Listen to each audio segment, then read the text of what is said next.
එකම එක යෝජනාවක් කරන්නම් හෙට ඉඳන් පටන් ගන්න.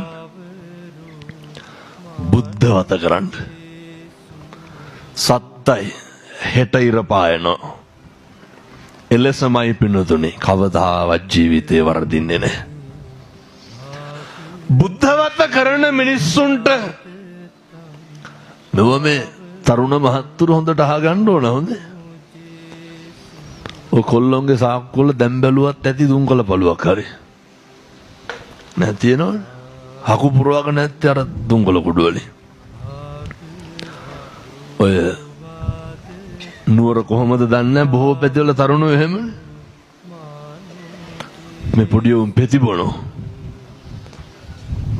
එතකොට මේ තරුණ මහත්තුරු අපේ තාත්තලා අපේ අම්මලා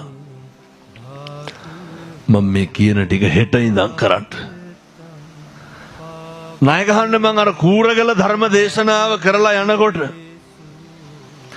පාන්දර 1ට විතර තරුණේ කෝල් එකක් ගන්නවා.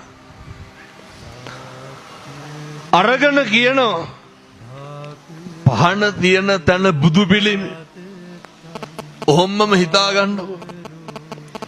මම කියනවට ගිහිල්ලා බුදු පිළිමයට ඔහම ඇඟිල්ලෙන් අදින්නකො. මොකද දඩ දූවිලි තට්ටුවක් ඇඟිල්ලට එනවා. නෑ නිකන් මම කියනවට අද ගිහින් ඔක් කරන්නකො. පහන තියෙන තැන ඔහොම ගිහිල්ලා අත ගන්නකො. ජරා ගොඩනේ.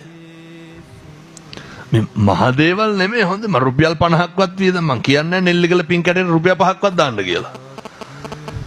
නායකහාරොන්ට පින් සිද්ධ වෙන්න උන්වහන්සේ මොකද්ද කිව්වේ? අර නුවර මගේ මිනිස්සුන්ට බණක් අස්සන්න ඕනේ.